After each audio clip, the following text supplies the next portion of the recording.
Hey guys, welcome to your weekly broadcast of Ask Nicole.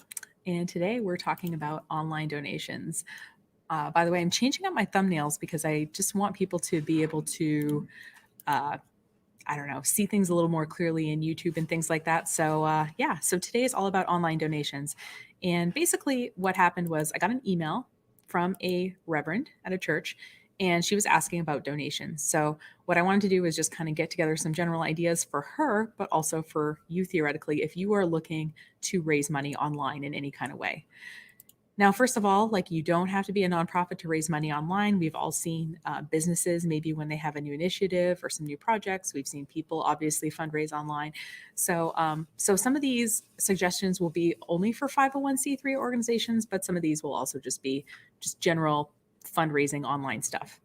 So, first of all, if you have questions or ideas, you can email me. My email address is on the screen. You can also leave a comment on this video. I'm always looking for new topics to talk about. And in this one, like I said, just happened to be pertinent and I think applies to a lot of people who are thinking about the year ahead and how most things are staying online. And that obviously we need to continue to serve people online. And part of that might be a sort of fundraising type thing. So let's get our vocab set up first and foremost. So I want to just kind of clarify some wording. So the first thing we have is the word donation. And the idea with donation is it's a one-time or recurring amount of money that is given without any sort of expectation.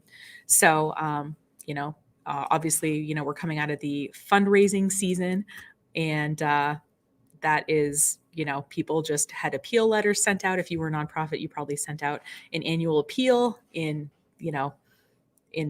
mid-December, maybe late December, where a lot of online giving happens. But a donation, like I said, I'm giving you money, and the donation also, typically it's what's called unrestricted funds. So I'm giving you money and I want to support your organization. You might spend it on supplies, you might spend it on programming, you might spend it on admin. I'm giving you the money without any kind of stipulation, typically when it's a donation, right?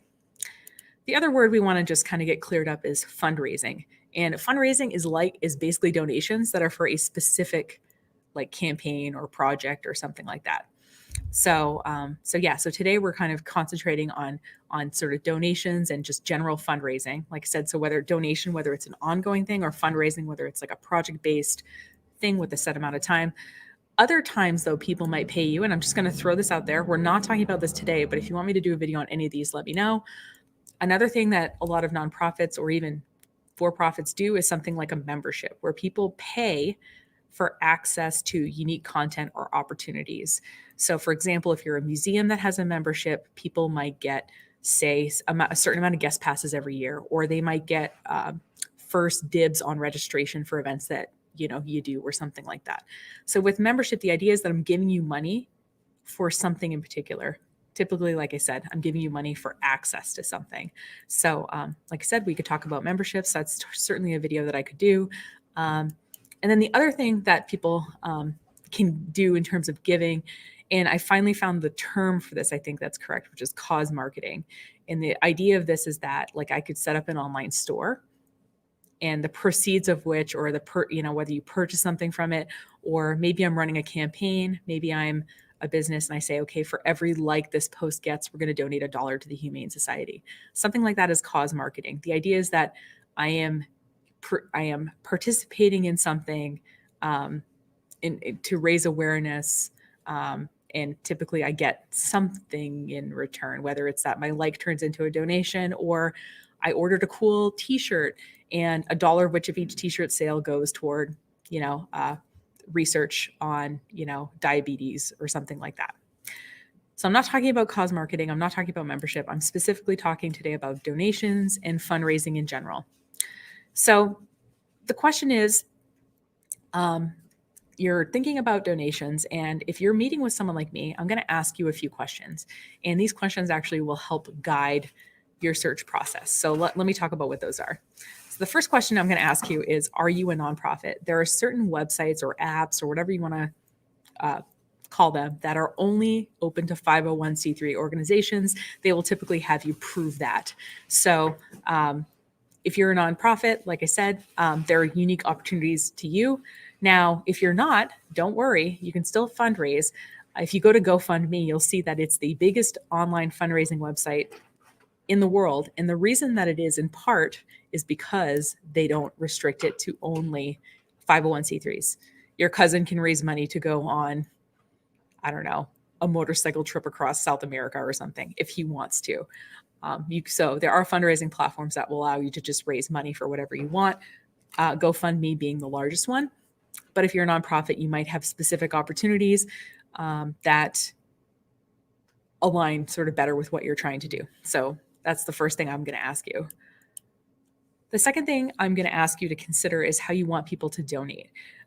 So we have different, obviously, ways that we can all get paid these days from, Cash App and Venmo. People can text to donate. People can obviously put in their credit card or their PayPal information. And you might be surprised. So, for example, I worked with a church and they found that 90% of their congregation they texted, right? They weren't really on social media. They weren't really even necessarily credit card people. A lot of them like wrote checks or gave cash, but they did text. So, so the text to donate kind of seemed like a nice fit for them. You might want to ask the group of people that you're considering asking donations from, how they give. Do they give online? Do they prefer an ACH transfer over using their credit card?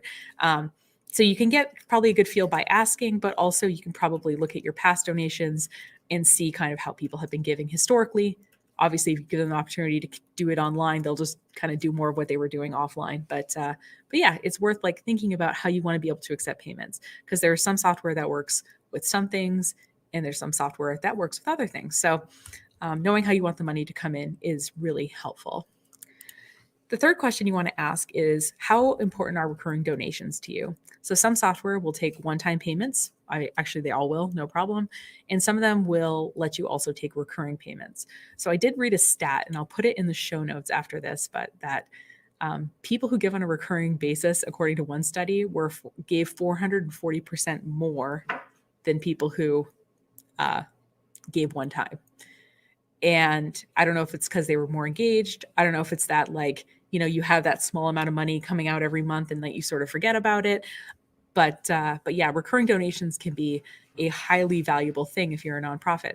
Now, if you serve a group of people that kind of sporadically access whatever you're doing, if it's if you're running a campaign to, I don't know, raise money to buy a 3D printer for your co-working space, obviously the recurring donation part, not so much of a factor for you, but it's something definitely to consider.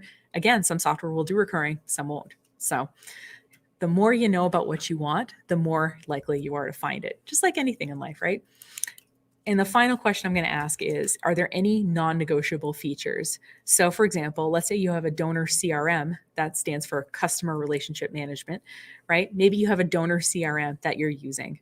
So, maybe that your parent, maybe this is a bad example because I know the YMCA, I don't know anything about the YMCA, but let's say that YMCAs all over the US use, I don't know, Salesforce as their CRM. I'm not saying they do. Again, I know nothing about the YMCA. I'm just giving an example. But let's say that, part of a local organization's YMCA is that they have to use this particular CRM for their donors. Obviously, if they want to track, emails these people open, events these people attend, and obviously you want money these people give to be integrated into that. So that might be your non-negotiable thing, is that whatever you pick has to integrate with your donor management software. Other things might be like you want all of your donors to be added to an email list, and you use Aweber for your email list, or you use MailChimp for your mail list. Obviously, you'll want to use something that integrates with tools you're already using, especially if they're tools that you're dedicated to continue using.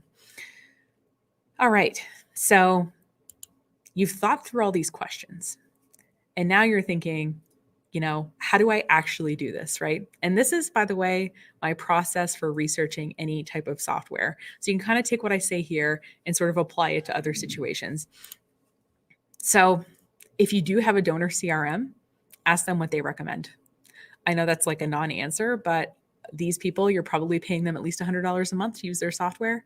They can answer an email question like that. That's a pretty simple thing, and you're paying them already. So why not ask them? It's like, And they might have more than one option, or they might just say, this one works the best and here's why.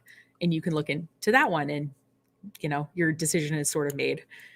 Now, obviously, and this is why I made this 1A, if you don't have a donor CRM or something that is a large piece of software that you were sort of married into to use, you can Google your recommended features.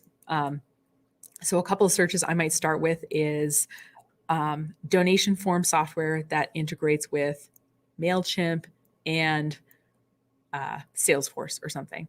Or actually, Salesforce has a built-in email thing. That's a bad example. But I also might look at best online donation tools for art spaces.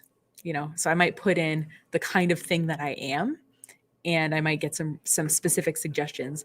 So obviously, if I'm like an arts organization, I might have different concerns than a religious organization does, for example. So a couple of blog posts and some research, you should come up with 3 potential contenders in your research.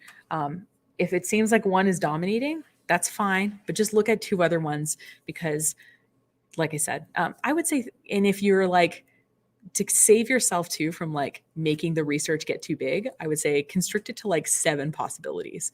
So you want 3 to 7 possibilities, right? Again, we're at the exploratory phase right now. So you're going to see some names come up. You might see them come up several times. That's fine. They go on the list. So once you have your 3 to 5 contenders, and this is something I like to do because it makes it super fair, is I make a spreadsheet and I actually compare feature to feature. So I'm a marketing person, and something that we're really good at doing is saying what our thing does. But what we don't say necessarily, at least in like yell it out loud, is what our thing doesn't really do well. So for example, you might see that there is some donation software that I'm trying to think of something interesting that lets you set reminders to people for annual donations. And it will send them an email reminder, a week out, a day out, and the day after that their membership was due or something like that. So let's say there's this piece of software that does that, and this other piece of software doesn't. So software A does that, software B doesn't. Software A costs $100 a month, software B costs $5 a month. Now, if you just went right down to the bottom and looked at how much it cost, that wouldn't really be fair. So what you want to do is compare what these things do with each other and read the fine print of what you are looking at. So most people, it's, free trial. They're trying to get you in the free trial. They're trying to get you to like them. And then afterward, so most websites, you're going to look at like, donor soft pricing. And a lot of times it's not necessarily linked on the homepage of their website, but it is a page on their website. You typically have to search for it. And what I really hate is when it's so not straightforward that the first thing that comes up is a blog post about like, how much does this cost? I'm like, okay, if that's on the company website, that's just weird. But read the fine print, make sure you understand. Is there a setup fee? Is there a monthly fee? What are the transaction fees? Do the transaction fees differ depending on the type of situation it is? So for example, I know at least with Kickstarter historically, if you raised all of the money within your given period of time, the fees would be less than if you didn't raise all your money. So like, let's say you had a $5,000 goal. If you raised the $5,000 goal, the processing was, and again, don't quote me on this, I'm just making up a number, 10%.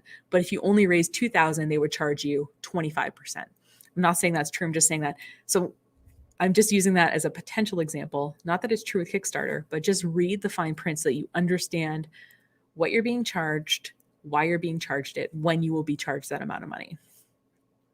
Now, sometimes you're going to look at stuff and you're not going to be able to find the answers on the website. And this is where you have to like schedule a call. Now, what's going to happen is so this happened to me, for example, with SquareUp, which is the Square websites.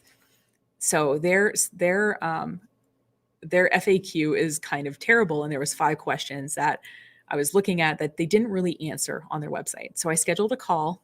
Now, your first call is going to be with a salesperson. So just be patient. This person's going to try to, but say, just be firm and say, hey, listen, I'm evaluating options and I just need these 3 questions answered about what your software does. And what you're going to find is that maybe because they're a salesperson, they don't necessarily know all the technical aspects of all the software. They might say, oh, I don't know. Let me get back to you. So just kind of be patient with that. but you want to be able to consider these equitably, like software, like I said, the 3 to 7 softwares you're considering, you want to be able to consider them in an equitable way. And once you have this all together, also, this is a lovely thing to bring to your board to say, like, here's the software we've considered. This is, this is what we pick, and we're going to try it. And yeah, so, I'm just going to say right here, no matter what your software is, and when I give this example, most people agree with me. Did you love the first house that you ever lived in? I'm guessing probably not. You lived in your house and it was pretty good, but there were probably things about it that you would have liked to change. And that's the idea with trying something, is that you want to, obviously you've done your research and you really understand what you're paying for. And once you try it out, you'll have a really good idea of what works well and what doesn't. Now, you might use the software for the next 10 years because it's amazing, but you might say, we really could have used this. And one of the other options that we looked at actually had that. So yeah. Now, something I'm tempted to do, because I did this like 5 or 6 years ago, I was doing a lot of nonprofit consulting. I made a spreadsheet of 150 different fundraising websites and all the fees and everything. I can't tell you how many people asked me to access that for free. I was like, I just spent like 25 hours like pulling this together. Maybe I should update it and just throw some ads on it and let people access it for free. I don't know, thinking about it. So point being is that, you're going to go in and you're like going to understand what you're paying for. You're not going to get any unexpected fees, and you're just going to try it out and understand that you might move to something else later on, and that's okay.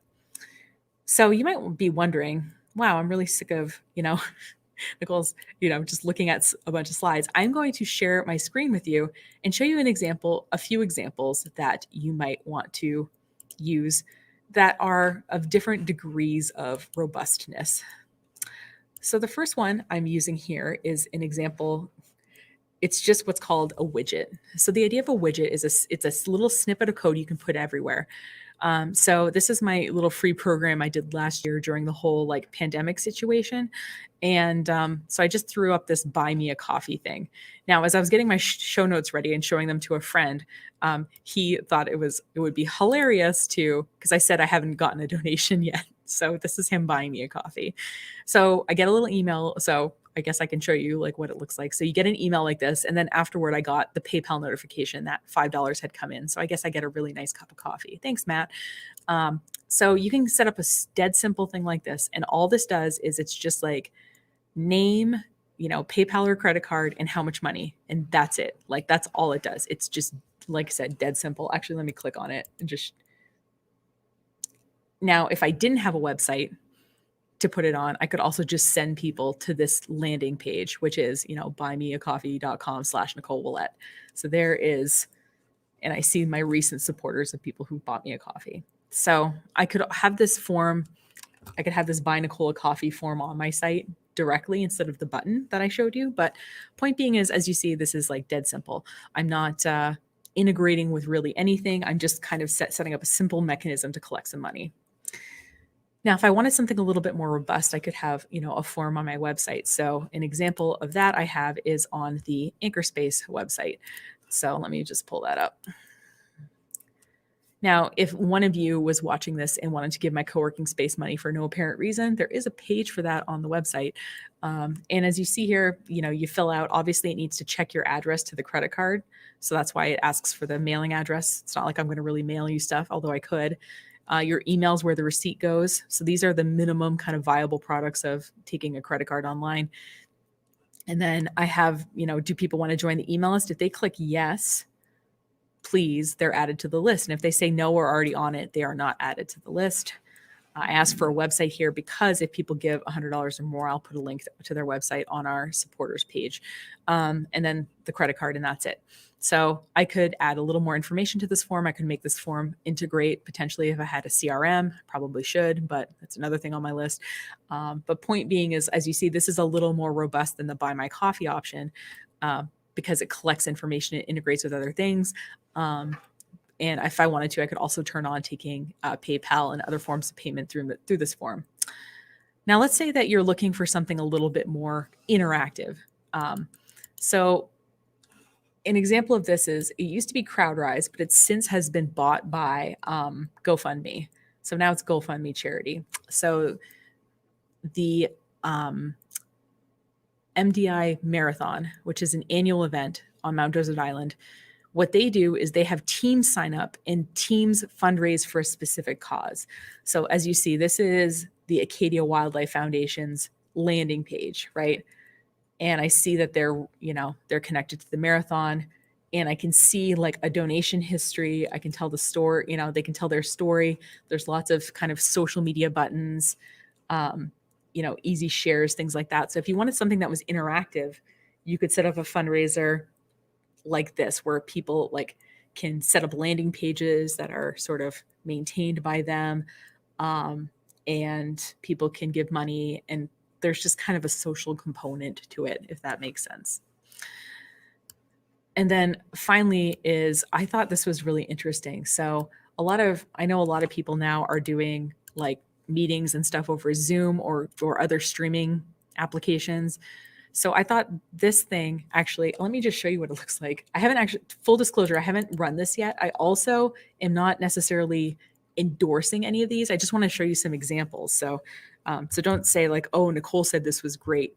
Nicole spent, a little bit of time researching these and to show you some options. But so here's the Zoom screen, and it's showing like donations in real time. And it has a little text to donate link. So as you see, it says sign in to install. So this is something that is you can install into Zoom. Yeah, Zoom has apps, believe it or not. So if you were doing some kind of live event and wanted to fundraise, there are apparently solutions that will work with that. And finally, and this is something I haven't necessarily found an example for, but is text to donate. So setting up a simple text to donate option. And by the way, all of these services typically have now changed. They used to have like a monthly fee sometimes or a setup fee, but now since the internet has making things a little bit more equitable, they typically charge some kind of processing fee. It's usually between 2.5% and 5% of the total amount given, depending on the website. So I'm not saying none of them have setup or monthly fees. I'm saying that a lot of them have been moving away from that once they saw that companies like Stripe weren't charging those and were charging instead just a transaction fee when a payment was made, which is really appealing in particular if you're a smaller organization or you have a smaller project and you don't necessarily have money coming in all the time. It's nice to know that you're just paying a little bit of a percentage when you have money coming in versus committing to paying, $25, $50, $100 a month when you don't know how it's going to work. So all this to say is that, you obviously want to create a way for people to give money online if you have some kind of project that is a good fit with that. Because I don't know about you, but like sending in a check, I have to find my checkbook. I have to find a stamp. I have to find an envelope. I have to write it out. I have to remember to bring it to the post office or drop it off to a post office box. There's just a lot of steps there. Whereas online does make things a lot easier. And you can do things like set up recurring payments and also integrate with your other online tools. So just consider having something. And even if you're just starting off with a super simple little widget type donation thing, it's definitely, it's a start, and you can kind of see how it goes and you can see who donates and get some feedback and make it better over time. So I wish you the best of luck with whatever your fundraising goal is this coming year. And again, if you want me to talk a little bit more about cause marketing, a little bit more about crowdfunding, those sort of adjacent topics, we can totally do that. This is just, like I said, a general, check out online donation form software. It's doable. You can add it to your website or it can be a standalone thing. And it's just kind of nice to give people some options to do things online, including give money. So if you have a topic you want me to address in a future video, please send me an email, or you can leave a comment below this video. Thanks so much for watching. I go live every Tuesday at 9:15 a.m. Eastern Standard Time. It's a time that works well for me. Yeah, it's in the middle of the day, but all of our videos are archived onto our social media channels. If you want to watch them later, you can just go to the video section of whatever, or if you're on YouTube, go to the channel. If you're on Facebook, go to the videos tab. Or if you're on Twitter, I guess just look for any sort of Periscope updates because that's what it integrates with. And I'll be uploading this to LinkedIn as well, both my company and profile pages going forward. So You can always watch the replay. It's totally fine. And most people do. So again, thanks so much for watching. We'll see you live next week if you're able to attend. And if not, just feel free to email me your questions or leave a comment, and I'll do your video on your topic if I feel like I can. And if not, I'll invite a special guest to come participate. Thanks so much. Have a great rest of your day, and I will see you next week. Take care.